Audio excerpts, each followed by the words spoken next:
નમસ્કાર, હું છું ધનંજય શુક્લ, આપનો મિત્ર, પત્રકાર, સમાજસેવક, જાગૃત નાગરિક, જે ગણું એ. આજે જે વિષય લઈને આવ્યો છું એટલો સારો કે ખુશ થવા જેવો નથી. મૂળ વિષય છે જાહેર માર્ગો રોડ ઉપર થતા અકસ્માતો. ગઈકાલે એક એવી દુઃખદ ઘટના બની કે ડાકોર વલસાડ બસ ઉમરેઠથી નીકળીને જીઆઈડીસી થઈને ઓડ તરફ જઈ રહી હતી ને હમીદપુરા 4 રસ્તા, જેને રતનપુરા 4 રસ્તા કહેવામાં આવે છે, તે જગ્યાએ નવાપુરા બાજુથી 3 સવારી બાઇક પર ભાલેજના 3 યુવા છોકરાઓ આવી રહ્યા હતા અને એ લોકો નવાપુરામાં રસ્તેથી હાઈવે પર 4 રસ્તા પર નીકળ્યા અને 4 રસ્તા પરથી બસ ગુજરી રહી હતી, એક્સપ્રેસ બસ હતી, ડાકોર વલસાડ. અને ક્યાંક ભૂલ પડીને શું થયું ને એ લોકો બસની ચપેટમાં આવી ગયા અને એવી દુઃખદ ઘટના બની કે ગઈકાલે હું ત્યાં સ્થળ પર જ હાજર હતો. મેં કવરેજ પણ લીધું હતું અને જોઈને તમને એમ થાય કે આ શું. 3 યુવાનોમાંથી એકનું નામ ફરહાન કુરેશી હતું અને બીજા 2 હતા. 3 છોકરાઓ માઇક્રો ફાઇનાન્સ કંપનીમાં રિકવરીનું કામ કરતા હતા અને નવાપુરા બાજુથી કંઈ રિકવરીનું કામ કરીને આવી રહ્યા હતા. 3માંથી એક છોકરાનું દુઃખદ અવસાન ત્યાં જ થઈ ગયું ઘટના સ્થળે જ. તરત 108 આવી ગઈ, પોલીસ મિત્રો આવી ગયા અને 108માંથી જે બાકી 2 હતા, જે જીવતા હતા પણ ગંભીર રીતે ઘાયલ હતા, તેમને નડિયાદ સિવિલ હોસ્પિટલમાં દાખલ કરવામાં આવ્યા. હાલત એમની ગંભીર છે પણ સારવાર ચાલી રહી છે. હવે વિષય એમાં એવા હતા કે અકસ્માત થાય છે કેમ. હું પોતે 2 વ્હીલર ચલાવું છું, મારી પાસે 4 વ્હીલર નથી. 2 વ્હીલર લઈને પત્રકારના કામમાંથી, સમાજ સેવાના કામમાંથી આખા જિલ્લામાં ફરતો હોઉં છું. એટલે મને ખ્યાલ છે કે ટ્રાફિકનું શું છે પરિસ્થિતિ, રોડ પર શું થાય છે, નિયમો કેવા હોય છે. પણ ક્યાંક ને ક્યાંક આપણી ભૂલ થતી હોય છે, એમાં જ આવું થતું હોય છે. અને કોઈ પરિવાર પોતાનો દીકરો ખોઈ બેસે છે.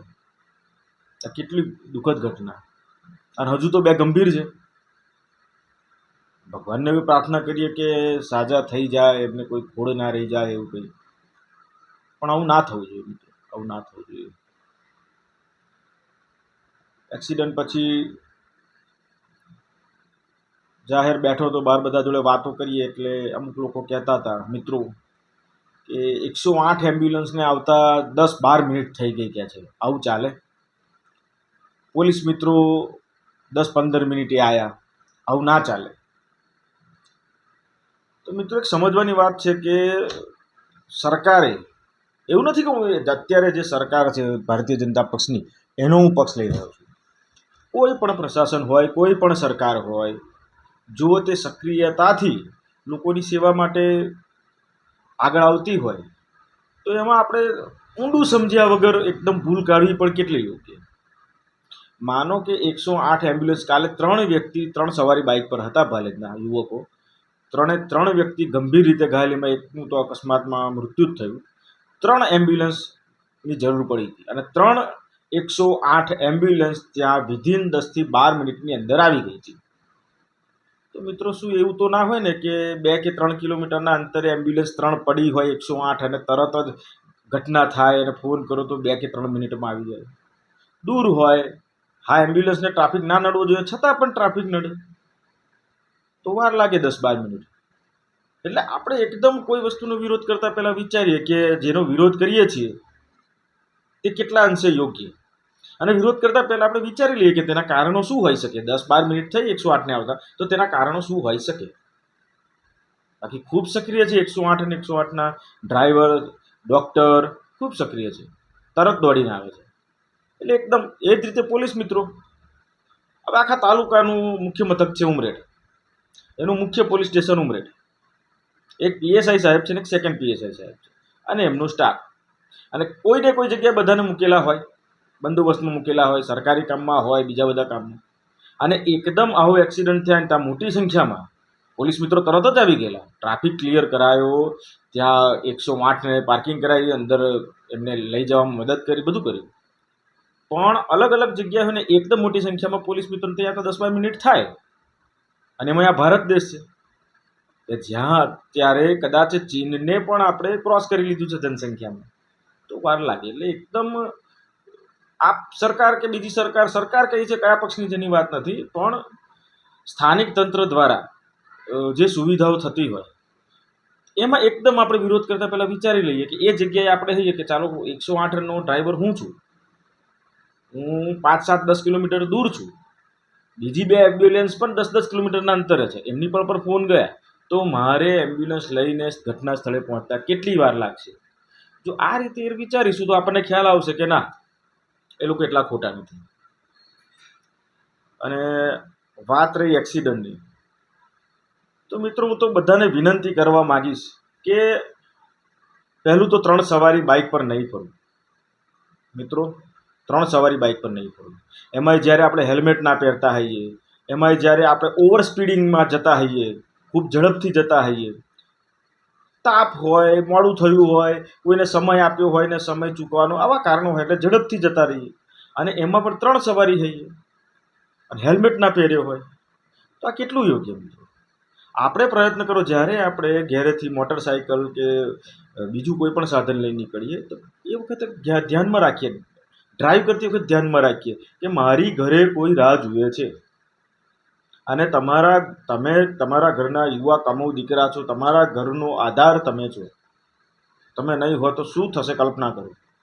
અને જો આવી ગંભીરતા રાખીને તમે બાઇક લઈને નીકળશો તો તમે પોતે સમજશો કે ના 3 સવારી ના બેસવું જોઈએ, આટલી સ્પીડમાં ના ચલાવવું જોઈએ.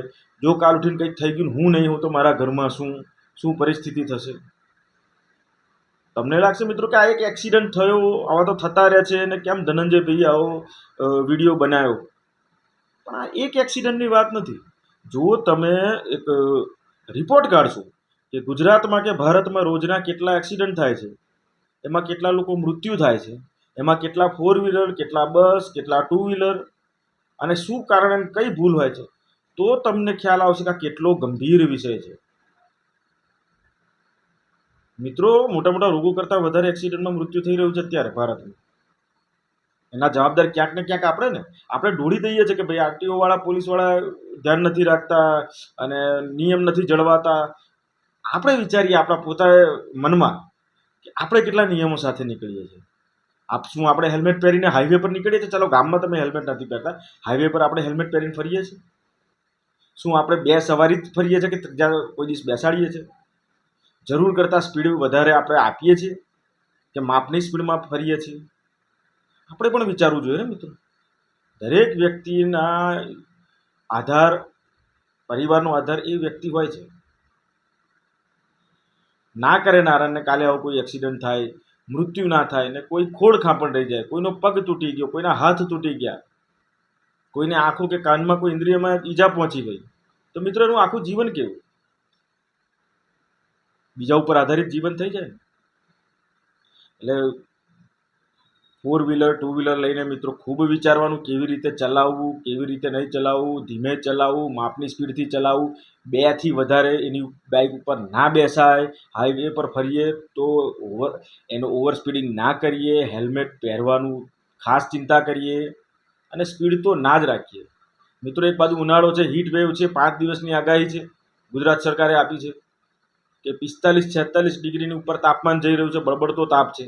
અને એની અંદર બપોરે આપણે, અને એવું નથી કે તો કોઈ બાઇકવાળાનો વાંક કાઢું છું, સમજો મિત્રો, સામાન્ય વાત કરી રહ્યો છું. બાઇક હોય, બસ હોય, ગાડી હોય કે કોઈ પણ સાધન હોય, પણ એક મર્યાદિત સ્પીડમાં નિયમોથી જો આપણે ચલાવીશું તો આપણે આપણી પણ ચિંતા કરીશું અને આપણે બીજાની પણ ચિંતા કરીશું.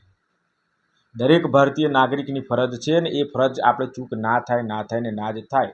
અને આ ફરજો એટલા માટે છે, આ નિયમો એટલા માટે છે કે આપણી ચિંતા પૂરેપૂરી થઈ શકે, આપણા પરિવારની ચિંતા આપણી જોડે જોડેલી છે. અને માટે આ નિયમો છે, માટે આ કાયદા છે. તો આપણે આપણી જ ચિંતા કરવા માટે, આપણા પરિવારની ચિંતા કરવા માટે આ કાયદાનું પાલન કરીએ, આ નિયમોનું પાલન કરીએ અને ધ્યાન રાખીએ કે કેવી રીતે વાહન રોડ ઉપર ચલાવવું. બાકી જેમ મેં પહેલાં કીધું કે કાલે જે એક્સિડન્ટ થયો એમાં એક યુવાનનું મૃત્યુ થયું છે અને 2 ગંભીર રીતે ઘાયલ છે. તો બીજી કોઈ વિષય આની સાથે લેવા જેવો છે નહીં, પણ અપેક્ષા રાખીએ છીએ કે આપણે સૌ સેફ ડ્રાઈવ કરીશું, ઘરની ચિંતા કરીને કરીશું, હાઈવે પર હેલ્મેટ પહેરીશું, પોલીસ મિત્રો કાયદા પ્રશાસનને આપણે અનુકૂળ થઈશું અને આવા એક્સિડન્ટથી બનતો પ્રયત્ન કરીશું કે બચીશું. આભાર. ધનંજય.